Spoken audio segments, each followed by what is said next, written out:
Hello, I'm Ollie and this is CriminOlly, where I talk about crime, pulp, horror, that kind of thing. Today my review of a wonderfully enjoyable Golden Age style murder mystery, The House at Devil's Neck by Tom Mead.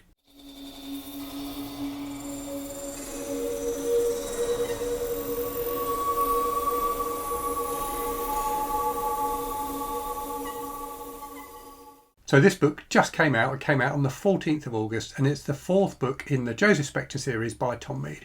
I've read and reviewed all of these books on the channel. I really enjoy them. So the first one was Death and the Conjurer.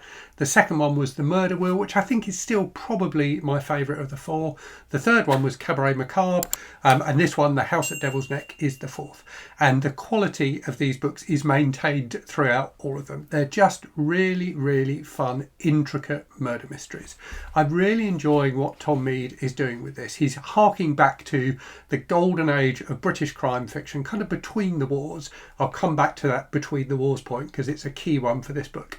He's harking back to that tradition and he creates these really complex, like locked room style mysteries that are just wonderful puzzles to try and solve with your brain. I talked in a recent video about the Thursday Murder Club and how I feel like mysteries are kind of inherently cozy because they pose, seemingly unsolvable problems to the readers, but by the end of the book the problems are solved. And I think that notion that there is no problem that is too complicated to solve if you try hard enough is a really comforting one, and these books definitely tap into that notion. They also have a wonderful kind of vintage style vibe to them. So Tom Mead writes them very much in the style of those old golden age mysteries. He even has near the end of the book a moment where he asks the reader to pause to see if they can solve the mystery. So there's like a mini chapter where you're asked to pause and kind of cogitate on everything that's been laid out to see if you can solve the mystery before the detectives reveal the true identity of the murderer. I can never ever do that. I'm really bad with mystery novels at solving them before the detectives, but I still really enjoy the book. So let me tell you what this one is about. So it's set in 1939 and there are two kind of central characters in these books. Joseph Spector, who's the main one, who's like an amateur detective and like a stage magician, and George Flint, who's a Scotland Yard detective. So Spector is much more kind of intellectual, whereas Flint is more of a kind of shoe leather style of detective. But gradually throughout the books he's learning from Spector, and you get a nice kind of slight, not massive character development for the two of them, but a slight character development over the course of the four books. So in this one, in 1939, Flint is investigating an apparent suicide that's taken place, and this suicide eerily echoes a suicide that took place 25 years earlier. So very similar, and there's kind of connections between the two victims. Meanwhile, Spector goes to this like apparently haunted house. So he goes to this haunted house for a séance. There's like this, kind of almost Victorian style spiritualist there. And this house was used during the First World War as a field hospital for soldiers who'd been injured during the war. And it's fallen into disuse since then, and the notion that it's haunted has kind of grown up. And the purpose of the séance is to try and conjure up the spirit of a First World War soldier. Whilst they're at the house, a storm hits, the house gets cut off from everyone else, and then lo and behold, guests at this séance start dying.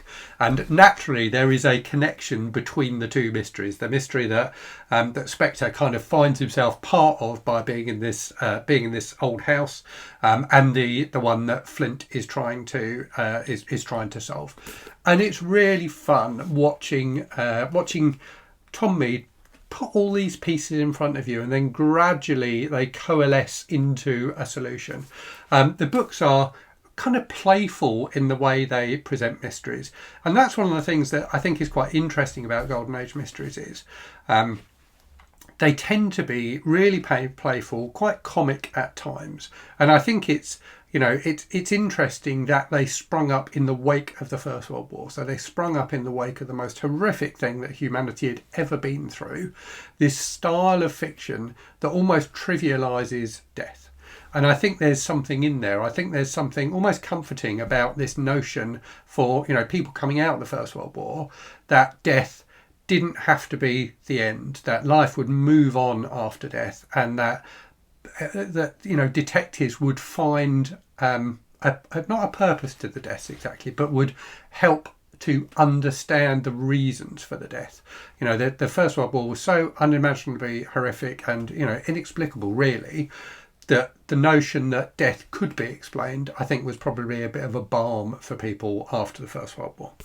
And that First World War part and the Second World War is key to this book, because you may have noticed I said that it's set in 1939, and that the death that the suicide that George Flint is investigating mirrors one that happened 25 years earlier. So 25 years earlier, clearly 1914.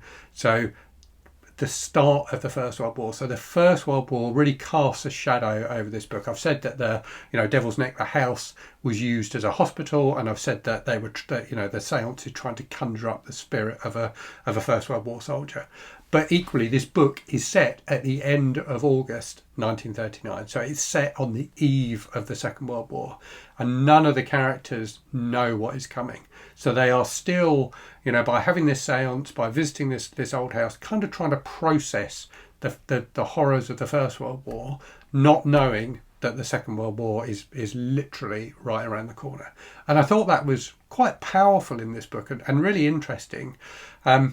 We tend to, that interwar period tends to be kind of harked back on as like a golden age, really, and we call them golden age mysteries.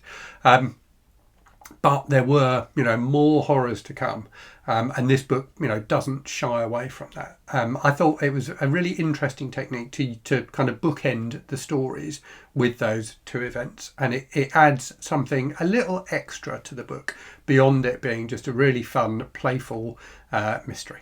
So those are my thoughts on The House at Devil's Neck by Tom Mead. As you can probably tell, I really enjoyed it, as I've enjoyed all of these books. They're just really fun, tricksy mysteries. Definitely perfect for kind of rainy autumn afternoons. Personally, I would start at the first one. There are minor spoilers for the previous books in each of the later books. So I would start with Death and the Conjurer if you haven't read that one already. But you can read them as standalones should you want to. Anyway, I will leave it there and say, as always, thanks very much for watching. Hope you're safe and well out there. Hope you're reading good stuff, and I'll speak to you again very soon. Cheerio.